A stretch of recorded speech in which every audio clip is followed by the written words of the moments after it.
संभाजीनगरच्या निराला बाजारात भीषण अपघात घडलाय। पार्किंगमध्ये उभ्या गाड्यांवर एक गाडी धडकली। 8 ते 10 मोटरसायकलचं यात नुकसान झाल्याचं पाहायला मिळतंय। अपघाताची सगळी घटना सीसीटीव्हीमध्ये चित्रित झाली आहे। ही एक्सक्लुझिव्ह दृश्य साम टीव्हीच्या हाती लागली आहेत। कसा घडलाय अपघात आपण या दृश्यांमध्ये पाहूयात।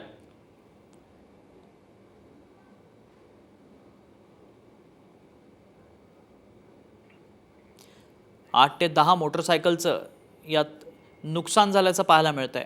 अपघाताची घटना सीसीटीव्हीमध्ये चित्रित झाली आहे। अधिक माहिती जाणून घेऊ। आमचे प्रतिनिधी रामनाथ ढाकणे सध्या आपल्या संपर्कात आहेत। रामनाथ, काय नेमकं घडलंय, कसा घडलाय हा अपघात? नक्कीच आपण जर बघितलं तर छत्रपती संभाजीनगर शहरातील निराला बाजार परिसरातील ही घटना आहे। पण हॉटेल समोर एक गाडी थेट पार्किंग मध्ये उभ्या असलेल्या गाड्यावरती जाऊन धडकलेली आहे। यामध्ये 4 चाकीचं नुकसान देखील झालं आहे आणि 10 ते 12 मोटरसायकल यांचं देखील नुकसान झालेलं आहे। काही अपघातात कोणी जखमी आहे अशी माहिती सध्या आता मिळत आहे।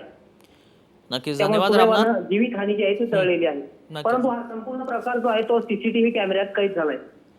धन्यवाद रामनाथ, आपण दिलेल्या सविस्तर माहितीसाठी।